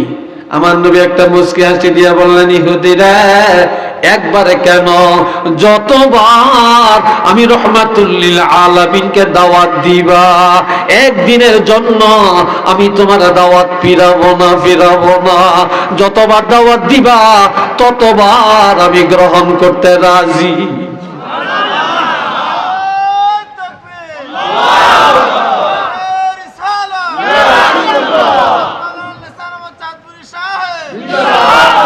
আমার ভাইরা এবার চলে গেলেন। আজকে ইহুদি বাড়ির থেকে যায় না, বাড়ির থেকে যায় না। আজকে বাড়ি রাঙ্গিনে দাঁড়িয়ে কান্দে। বলি, ইয়া রাসূলুল্লাহ, আমি গত 2 দিন দাওয়াত দিছি, আমি আড়ালে দাঁড়িয়ে রয়েছি, আপনার খেদমত করি না, আপনার সাথে বেয়াদবি করছি, তবে এটা করার পিছনে একটা কারণ আছে। কারণটা কি? কারণ হলো আমি তাওরীত কিতাব পড়তে জানি, আমি তাওরীতের একজন আলেম, তাওরীতের মধ্যে দেখেছি যিনি আখিরি জামানার নবী, যিনি রহমাতুল লিল আলামিন নবী, যিনি খাতিমুন নবিয়্যিন, ওই নবী এমন নবী, ওই নবীর ধৈর্য এত বেশি হবে, সারা পৃথিবীর মানুষের ধৈর্য একটা পাল্লায় যদি দেওয়া হয়, আর এই রহমাতুল লিল আলামিনের ধৈর্য যদি আরেক পাল্লায় রাখা হয়, তারপরেও নাকি আপনার ধৈর্যের গুণ বেশি হয়ে যাবে। এই বাস্তবতা প্রমাণ করার জন্য আমি 2 দিন দাওয়াত দিয়া আপনার খবর রাখি নাই। তবে আপনি যে নবী, আপনি যে খাতিমুন নবিয়্যিন, শাফিউল মুজনিবিন, আনিসুল গারিবিন, খাতিমুন নবিয়্যিন, হাবিবি কিবরিয়া, এটার মধ্যে আর কোনো সন্দেহ নাই। আপনি এখনই আমাকে পড়াইয়া দেন, লা ইলাহা ইল্লাল্লাহু মুহাম্মাদুর রাসূলুল্লাহ। কি আদর্শ নবী রেখে গেছেন আল্লাহ। এ বন্ধুরা নে আমার, وَقَضَى رَبُّكَ أَلَّا تَعْبُدُوا إِلَّا إِيَّاهُ وَبِالْوَالِدَيْنِ إِحْسَانًا। 1 নম্বরে আইন মানব কার? জোরে বলেন ইবাদত কার? এই জোরে বলেন ইবাদত করব কার? আল্লাহর ইবাদতের পরে খেদমত কার? কথা মানব কার? মা বাবার। জোরে বলেন কার? পিতামাতার সেবা করবেন, সদাচরণ করবেন, ভালো কথা বলবেন, কোসলিয়ানে কথা বলবেন, সুন্দরভাবে ডাক দিবেন। মা বাবার কলিজা আঘাত দেওয়া যাবে না, বেয়াদবি করা যাবে না, মনে কষ্ট দেওয়া যাবে না। পিতামাতার সাথে সদাচরণ করা লাগবে। এই হুকুমটা কি কোন হুজুরের না আল্লাহ? হ্যাঁ, আল্লাহ। আজকাল কত মা, কত বাবা কত কষ্ট পায়, সন্তানরা খবর নেয় না, খবর নেয় না। আর বেশি টাকার এই দুনিয়াতে দেখছি কোন গরিবের মা বাপ, গরিব সন্তানের পিতা মাতা, কোন আলেম সন্তানের পিতা মাতা, কোন হাজী সাহেব সন্তানের পিতা মাতা, কোন মধ্যবিত্তের পিতা মাতা বৃদ্ধাশ্রমে নাই। যত বড় বড় বড় বড় কোটিপতি, শিল্পপতি, তার ব্যারিস্টার, ডাক্তার, মন্ত্রী, এমপি, এগো মা বাপি বৃদ্ধাশ্রম ভরিয়ে গেছে। কি বলেন, কথা ঠিক না? এই সমস্ত লেখাপড়া আর এই সমস্ত গুণী জ্ঞানের দামটা কোথায়? আল্লাহ এরপরে বলছেন, ইম্মা ইয়াবলুগান্না ইনদাকাল কিবারা আহাদুহুমা আও কিলাহুমা। যখন পিতামাতাকে অথবা 2 জনের একজনকে সন্তান বৃদ্ধকালে পাবে, বৃদ্ধকালে পাইলে এমন ভাবে বৃদ্ধ মা বাপ বুড়া, তাদের কথার মধ্যে মাপকাঠি নাই, চলার মধ্যে মাপকাঠি নাই, তাদের মেজাজ গরম, তারা কখন কি বলে ফেলে ঠিক নাই, ছোট বাচ্চার মতো হয়ে যায়। তখন তাদের কথায় এমন আচরণ করিও না যে তারা অন্তরে ব্যথা পাবে, বলবে, আহ বলবে, আফসোস করবে। ওয়ালা তানহারহুমা, দমক দিয়া কথা বলবে না, জিক্রি দিয়া কথা বলবে না, চোখ রাঙ্গিয়া বলবে না। ওয়াকুল লাহুমা কাওলান কারীমা, নম্র ভাষায় ভদ্রচিত ভাবে কথা বলবে, নরম নরম ভাষায়, ভদ্র ভাষায়, শরীয়ত সম্মত ভাবে তাদের সাথে আচরণ করবে। একটু চিল্লিয়া বলেন না সুবহানাল্লাহ।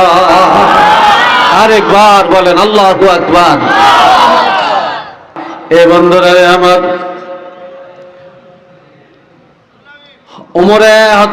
ওমরের একটা ছেলের নাম হলো আব্দুল্লাহ। কি নাম? কথা বলেন, কি নাম? আব্দুল্লাহ। এই আব্দুল্লাহ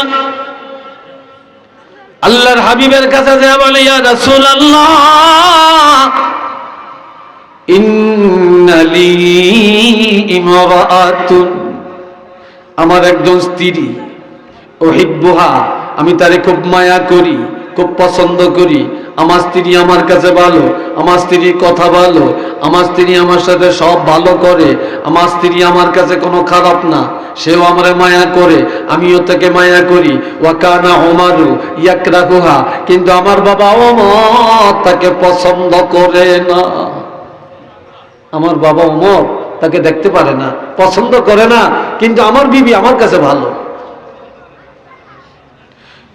শুধু পছন্দ তো করেই না, এই সাথে আমার বাপ আমাকে কি বলে, ফাকালা লি তাল্লাকাহা, আমার বাবা বলে, ছেলে রে, আমি তোমার বাপ, যদি আমার মন পাইতে চাও, আমাকে রাজি করতে চাও, তাহলে তোমার বউরে তালাক দাও।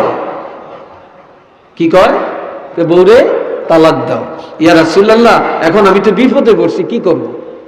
আমার স্ত্রী তো আমার কাছে ভালো, কিন্তু আমার আব্বার কাছে ভালো না, আব্বা পছন্দ করেন না। তিনি আমাকে অর্ডার দিতেছেন, আমি তোমার বাপ, আমাকে পেতে হলে, আমাকে রাজি করতে হলে তোমার বউ আগে তালাক দাও। এখন আমি কি করব? এই সময় এই যুবকরা শোনো কথা, এই সময় আল্লাহর হাবিব বলেন, তুমি কি বেহেশত চাও না দোজখ চাও? কয় আমি জান্নাত চাই। কয় যদি তুমি জান্নাত চাও তাহলে ফাতালা তাল্লাকাহা, এখনই যায়া তোমার বাপেরে খুশি করার জন্য, তোমার বাপেরে রাজি করার জন্য, তোমার বাপের মন জয় করার জন্য তোমার বউরে যায়া তালাক দাও। তোমার বউরে তালাক দিয়া হলেও তোমার বাবাকে রাজি করো, আল্লাহ রাজি হয়ে যাবে। কিন্তু তোমার বউকে তুমি খুশি রাখবা, বাবা বেজার হয়ে যাবে, আল্লাহ এটা চায় না। আল্লাহ বলে তোমার বাবাকে আগে রাজি করো। মারহাবা কর, আল্লাহু আকবার বলেন। আবার সাইয়েন যে সাতপুরি হুজুর ওয়াজ করছে, কারো ব্যক্তি ভেজাল টেজাল থাকলে একটু সদরে নিয়েন, বাড়ির যে আবার 1 2 3 কে ভেজাল লাগে আমার গাইল মন্দ শুনাইয়েন না। এটার অর্থ হইল যে পিতা মাতার খেদমতের গুরুত্বকে বুঝাবার জন্য রাসূল এই হাদিসটা বলছে।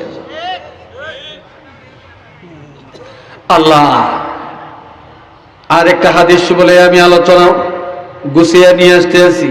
আর আমার তো একটা অভ্যাস, বয়স আমার যাই হোক, ও যে বইলে আমাদের লেগাম থাকে না, কথাগুলো কইতে থাকি। কি 1 ঘন্টা হয়েছে না 1.5 ঘন্টা হয়েছে না 2 ঘন্টা হয়েছে, এত কিছু চাই না, গড়িও চাই না, বুঝছে? আসলে কিলে জানি কই থাকতাম না। আর আমার কিলে জানি ছাড়েও না হয়েছে, দাওয়াত দিলে কি হুজুর 2 ঘন্টা লাগবো, এইগুলো হ আমি তো একেবারে আপনার গোছার বেচা গেছি গিয়া। বন্ধুরা আমার, عن ابن عباس رضي الله تعالى عنه قال قال رسول الله صلى الله عليه وسلم ما من ولد باد ينظر إلى والديه نظر رحمته إلا كتب الله له لكل لذة حجة مبرورة قالوا يا رسول الله وإن نظر كل يوم 100 مرة قال نعم الله أكبر وأطيب رواه مسلم. একটু চিল্লিয়ে বলেন আলহামদুলিল্লাহ। আমার কার কার মা বাপ ঘরে আছে, একটু আত্মীয় দেখাচ্ছেন। আল্লাহ আল্লাহ কবুল করো, হায়াতে বরকত দেখো না আমিন, আর একটু জোরে কোন আমিন। আল্লাহ হাত নামান। বাবাজিরা রে আমার, আজকে ওই হাবেজ সাহেবের আব্বা আজ নাই, আজকে বাবার জন্য উনি কাঁদতেছেন। এই শুধু ওনার চোখের পানিটা দেখি আমি আজকে এই আলোচনাটা দিয়ে এটা দিয়ে কথা শুরু করলাম, আর এটার উপরই কথা চলছে, আমি আর কি যাইটাই না। আল্লাহ তো শুনেন, আল্লাহ রাব্বি বলেন, যার ঘরে মা আছে, যার ঘরে বাপ আছে, নেয়ামত আছে, কাম করতে পারে না, চলতে পারে না, কথা বলতে পারে না, শুইয়া রইছে, তার বড় সন্তানের জন্য লাভ। কি কথা ঠিক কিনা? সন্তানের জন্য কি কেমন লাভ? আমার নবী বলেন, সন্তান করে যে যদি মা বলে ডাক দেয়, আব্বু বলে ডাক দেয়, বাবার দিকে মায়া করে নজর দেয়, মার দিকে মায়া করে নজর দেয়, আমার নবী বলেন প্রত্যেকটা নজরের বিনিময়ে আমার আল্লাহ একটা করে কবুলি হজের সওয়াব দান করে দেয়।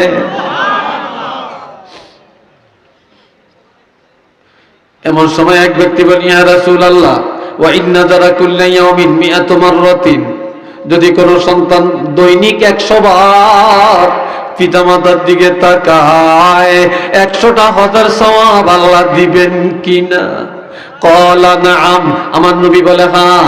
আল্লাহু আকবার, আল্লাহ অতি মহান। ওয়া আতিয়াব, আল্লাহ অতি পুত পবিত্র। আল্লাহর কাছে সবকিছু সীমাবদ্ধতা থাকলেও সওয়াবের সীমাবদ্ধতা নাই, আমলের সীমাবদ্ধতা নাই।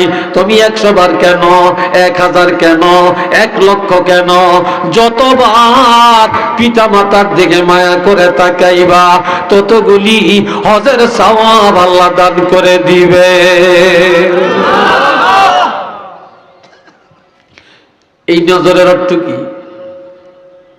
এই নজরের আরেকটা ব্যাখ্যা হলো, আপনার ঘরে গেছেন, বাবার দিকে নজর দিয়ে দেখছেন, বাবার মাথার বালিশটা সরে গেছে, সুন্দর করে বালিশটা গুছিয়ে দিলেন।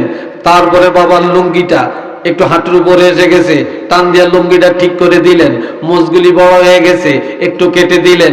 চোখের কেতুর পড়তেছে, মুছে দিলেন। লোল বায়া পড়তে আছে, মুখটা পরিষ্কার করে দিলেন। তারপরে টুপিটা খারাপ, একটু ধুইয়া দিলেন। জামাটা নোংরা, একটু ধুইয়া দিলেন। বালিশটা খারাপ দেখা যায়, একটু পরিষ্কার করে দিলেন। দুর্গন্ধ মনে হয়, আপনি একটু আতর স্প্রে করে দিলেন। অথবা বাবা ভাত খাইছেন নি খবর নিলেন, খিদা লাগছে কিনা খবর নিলেন, ঠান্ডা পানি খাবেন না গরম পানি খাবেন খবর নিলেন, ঔষধ লাগবে কিনা খবর নিলেন। এইভাবে পিতা মাতার যতবার আপনি খবর নিবেন ততগুলি হজের সওয়াব আল্লাহ দান করে দিবে। জোরে বলেন আল্লাহু আকবার। আহারে, যাদের মা বাপ ঘরে আছে কত বড় নিয়ামত, কত বড় নিয়ামত।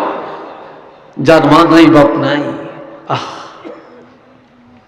আমি আমার চাঁদপুরে রমজান মাসে এক মসজিদে 10 দিন আমি তাফসির করি। একটা না, আমি 10 দিন তাফসির। প্রতিদিন জোহরের পর থেকে আসর পর্যন্ত তাফসির হয়। এরপরে বাড়িতে এসে ইফতার করি। তা হাজীগঞ্জ বাজারে একটা কাপড়ের দোকানে, আমাদের সারসিনা ভক্ত এক মুরিদের কাপড়ের দোকান, এই দোকানটা আমি এসে একটু বসতাম। একদিন দেখি একটা যুবক, কত 25-30 বছর বয়স, সে খালি কাঁদতে আসে। তো জিজ্ঞাসা করলাম আপনি কাঁদেন কেন? সে আরো কান্দে। বলে কাঁদেন কেন? আরো কান্দে। তখন বলে হুজুর আমি কাঁদবো, আমাকে জিজ্ঞাসা করেন কেন কাঁদি, আর আমি বললে সমাধান কে দিবে? বলে কি জন্য? আজ থেকে 4 বছর আগে আমার আব্বা বড় গরিব, আমাদের অল্প কিছু সম্পদ ছিল, এটা বিক্রি করে, আমার মার গলার একটা নেকলেস ছিল, এটা বিক্রি করে আমার বাবা আমাকে সৌদি আরব পাঠায়, আমি বিদেশ যাই। এই 4 বছরের মধ্যে আল্লাহ আমাকে অনেক টাকা দেয়, এখন আমি লক্ষপতি। কিন্তু আমি যখন বাড়িতে ছিলাম আমার 1 টাকাও ছিল না। বাবার জন্য একটু ট্যাবলেটও কিনতে পারি না, একটা আপেলও কিনে খাওয়াতে পারি না, তারপরে একটা পান কিনে খাওয়ানোর ক্ষমতাও ছিল না, একটা জামা কাপড়ও দিতে পারি না। আজ আমার টাকা পয়সার অভাব নাই, কিন্তু এই 4 বছরের মধ্যে আমি আমার বাবাকেও হারাই, মাকেও হারাই।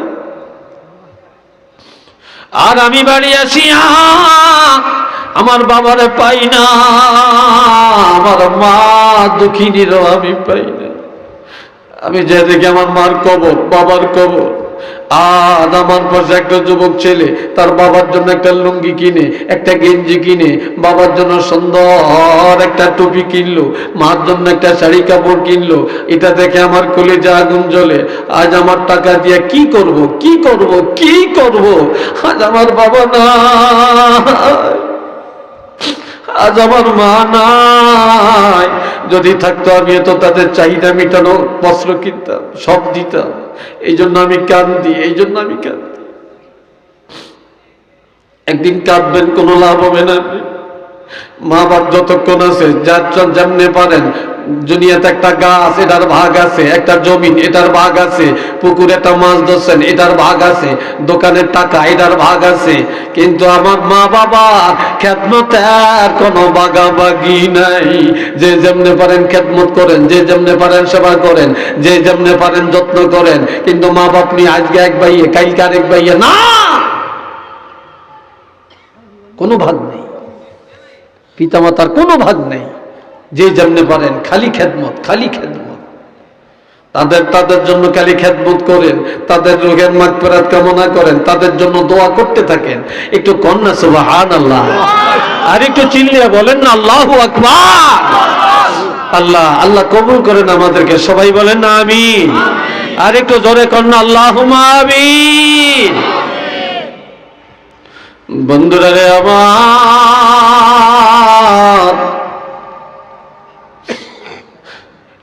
আল্লাহ আর একটা হাদিস বলছি, হাদিসের তর্জমাটা করে তুই শেষ। কষ্ট তো হইতেছে আপনাকে, আমিও বুঝি, সময় তো মনে হয় কম হয় না, কষ্ট হয় না? কি বলেন, কষ্ট হয় না? হ্যাঁ, ওয়াজ আরো শুনবেন? জোরে বলেন শুনবেন, আরো জোরে কান শুনবেন। কারা কারা শুনতেন না হাত তোলেন। এই বাসায় আলো খেয়াল যে কোন দিকে বুঝতে পারে না, হুজুরে যে বারোটা থেকে উল্টাটা করি। হ্যাঁ, সবাই শুনবেন, সবাই কোন আলহামদুলিল্লাহ। আল্লাহ কবুল করেন কোন আমিন। ফুসছিনি প্যান্ডেল ফুসছিনি? হ্যাঁ ফুসছে। আজ যেগুন খাড়িয়ে দিয়েছে আপনারা কি আমরা ধরবেন? কি কিছু বলবেন? তা দাঁড়িয়ে রয়েছেন কি লিখা? কি ভলান্টিয়ার আপনারা? কি কথা কয় না? বসেন, বসে যদি মাহফিলের সাথে থাকেন বসে যান। সবাই মহব্বতে একটু জিকির করেন, লা ইলাহা ইল্লাল্লাহ, লা ইলাহা ইল্লাল্লাহ, লা ইলাহা ইল্লাল্লাহ, লা ইলাহা ইল্লাল্লাহ, লা ইলাহা ইল্লাল্লাহ, লা ইলাহা ইল্লাল্লাহ, লা ইলাহা ইল্লাল্লাহ মুহাম্মাদুর রাসূলুল্লাহ সাল্লাল্লাহু আলাইহি ওয়াসাল্লাম। আমার হাদিসটা সর্বপ্রথম যে হাদিসটা বলছি, এই হাদিসটার তর্জমাটা কি ব্যাখ্যা বলার সুযোগ পাইতাম না, একটু তর্জমাটা কইয়ে দিই। আন ইবনে আব্বাস, একটু পানি দিয়ে নাও।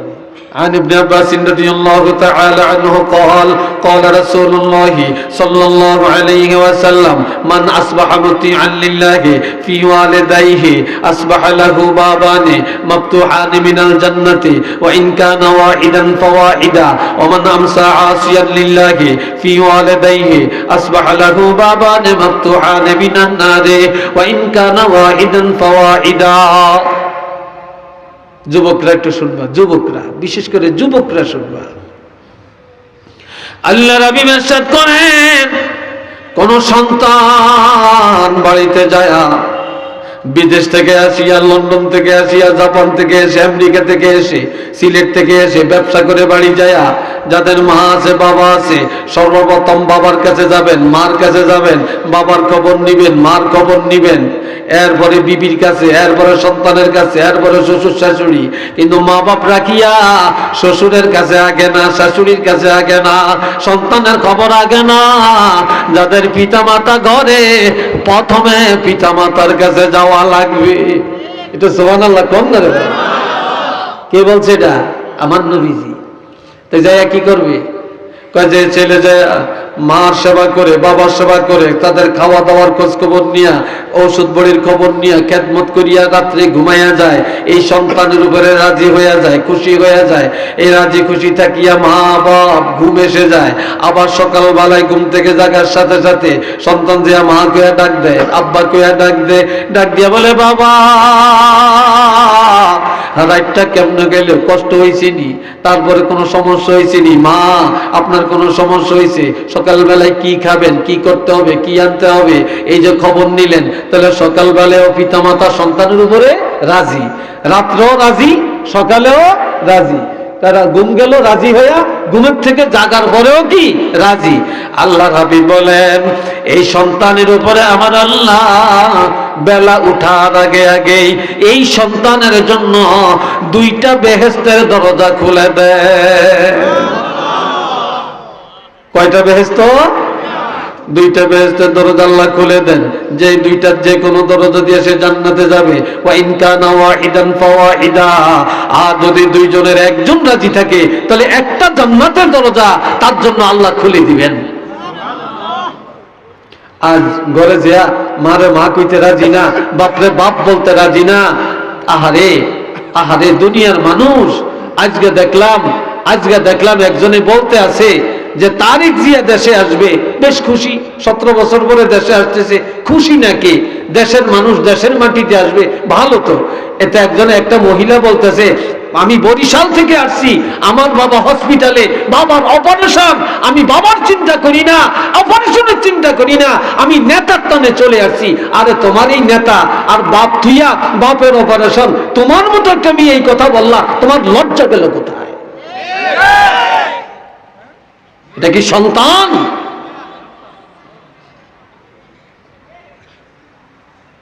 আল্লাহ বাবাজিরা রে আমার, ওমান আমসা আসিয়ান লিল্লাহি ফি ওয়ালিদাইহি আসবাহা লাহু বাবান মাফতুহান মিনান নারে ওয়া ইন কানা ওয়াইদান ফাওয়াইদা।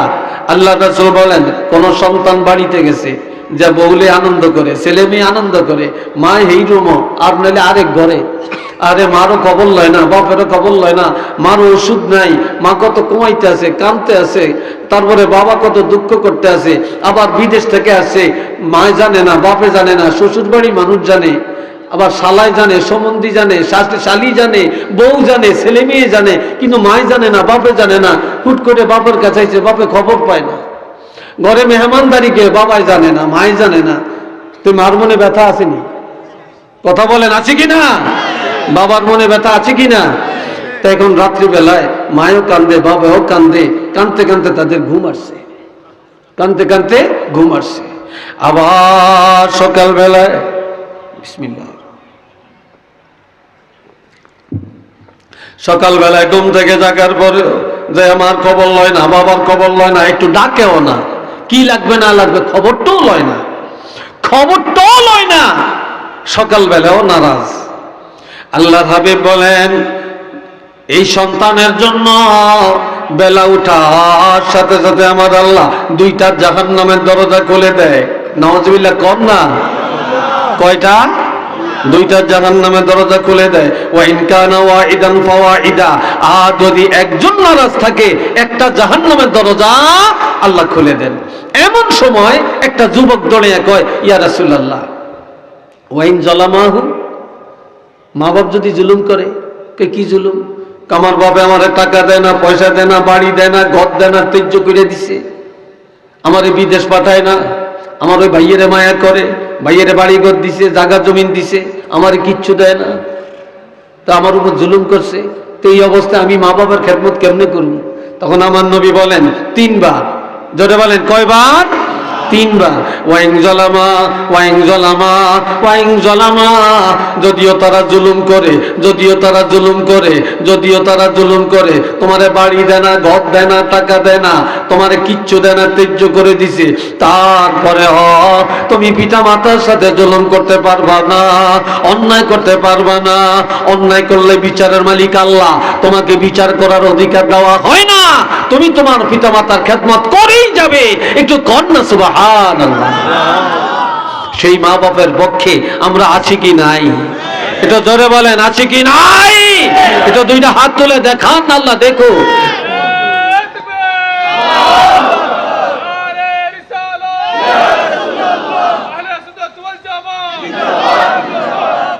আল্লাহ কবুল করেন, সবাই কোন আমিন। আর একটু চিল্লিয়া কোন আমিন। আল্লাহ, মা বাপ যে কি নেয়ামত। বাবাজিরা, আমি আমার মার একমাত্র ছেলে। আপনারা তো আমার অনেক পুরান মানুষ, খাতিল্লা মানুষ। এই সিলেটে কতবার আল্লাহ আমাকে আনছে, এই মাহফিলে কত আসছি, এটা কত পুরান মহব্বতের মানুষ, কথা ঠিক কিনা? তারপরে এখন তো আমি আসতে পারি না, প্রোগ্রাম ওইভাবে নিতে পারি না, ব্যস্ততা। তো শুনেন, আমার মায় আমারে কোলে নিয়ত করছে আমার ছেলেটারে মাদ্রাসাত পড়ে যাবো। আর যে আমি আল্লাহর কাছে শুকুর আদায় করি, আমার আব্বা আমার আম্মা আমার মাদ্রাসায় পড়াইছে, যতটুকু পারছে এলেম শিখাইছে। তো এই মাদ্রাসায় দিছে। আর আমার পাশে আমার এক চাচি বলে, আপনার ছেলেটারে মাদ্রাসায় দিলেন কেন? কি হয়েছে?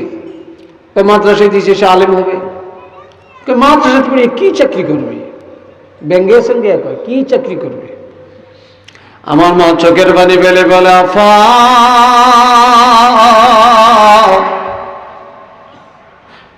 আমার ছেলে কি চাকরি করবে এই নিয়তে তো মাদ্রাসায় দেই না। আল্লাহর কোরআন পড়বে, হাদিস পড়বে, এলেম শিখবে, সে আলেম হবে, এলেমের খেদমত করবে, দুনিয়াতে অনেক মানুষ উপকৃত হবে। আর আমরা মরলে জানাজা পড়বে, যেখানে যাবে দোয়া করবে। আমরা দোয়ার জন্য মাদ্রাসায় দিছি, আমরা বড় লোক হওয়ার জন্য তো মাদ্রাসায় দেই না। একটু আলহামদুলিল্লাহ কর না রে ভাই। আল্লাহ কি টাকা পয়সা কম দিছে? আল্লাহ কি অভাবে রাখছে? আল্লাহ কি ইজ্জত কম দিছে? আজ মনের বুঝাইতে পারি, আহা আব্বার জন্য যেখানে যাই, মা বাবার জন্য তো দোয়াটা করতে পারি, বাবার জন্য দোয়াটা করতে পারি, মার জন্য দোয়া করতে পারি। আজগা আমি রাত্রে 2টা বাজে 3টা বাজে বাড়ি যেতাম, তাই মা ঘুমাইতো না, ঘুমাইতো না, সব ঘুমায়, মার ঘুম নাই। যখনই দরজায় টোকা দিতাম, প্রথমবারে মা বলতে, বাবা রে তোমার জন্য এখনো আমি ঘুমাই না, তুমি বাড়ি আসছনি, তুমি বাড়িতে আসছনি। আর এখন যতই দেখি মার মতো এই সাড়া তো আর কেউ দিবে না। বলেন দিবে? কেউ দিবে না। আমি ডাকাতে পড়ি, আমার কামেল পরীক্ষা, তাফসির পরীক্ষা, কামেল হাদিস পাস করার পর আবার তাফসির পরীক্ষা দিব, ডবল টাইটেল তাফসির গ্রুপে পরীক্ষা দিয়ে বাড়ি আসবো। রাত হয়ে গেছে, আব্বা বাস স্ট্যান্ড দিয়ে দাঁড়িয়ে রয়েছে, আমার ছেলেটা আসতেছে। এখন যত রাত আসি, কোনোদিন তো বাবার মতো একটা মানুষ রাস্তায় দাঁড়িয়ে থাকে না। দুনিয়াতে কত রঙের মানুষ দেখা যায়, কিন্তু বাবার মতো একটা মানুষ দুনিয়াতে পাওয়া যাবে না রে। কত রঙের মা, কত মহিলা হাটে বাজারে রাস্তা কেটে দেখা যায়, কিন্তু মায়ের মতো মা এই দুনিয়ায় পাওয়া যায় না।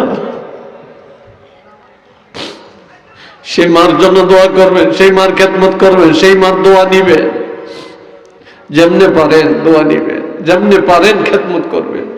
আর যাদের নাই তারা বুঝে, যাদের আছে কদরে নিয়ামত বাদে জাওয়াল, নিয়ামত থাকতে কদর নাই, নিয়ামত চলে গেলে কদর বাড়ে। কি কথা ঠিক না? আজ বুঝে, আমি বুঝি বাপ মা না থাকলে যে কি ব্যথা। হাফেজ সাহেব বুঝেন ওনার আব্বা যে কি নিয়ামত ছিলেন। এই মাদ্রাসার কত উপকার করছেন, কত মানুষের কাছে কোন জায়গায় কি করতে হবে উনি বুঝছেন, সব জানতেন। মোল্লাপাড়া মাদ্রাসা, পাঁচপাড়া মাদ্রাসা, তারপরে আরো এই কত মাদ্রাসা, মসজিদ, কত কিভাবে দেখছেন, কি জ্ঞান খরচ করছেন উনি। তা আল্লাহ ওনার সন্তানদেরকে সেই যোগ্যতা যেন দান করেন, যোগ্যতা বৃদ্ধি করেন। সবাই বলেন আমিন।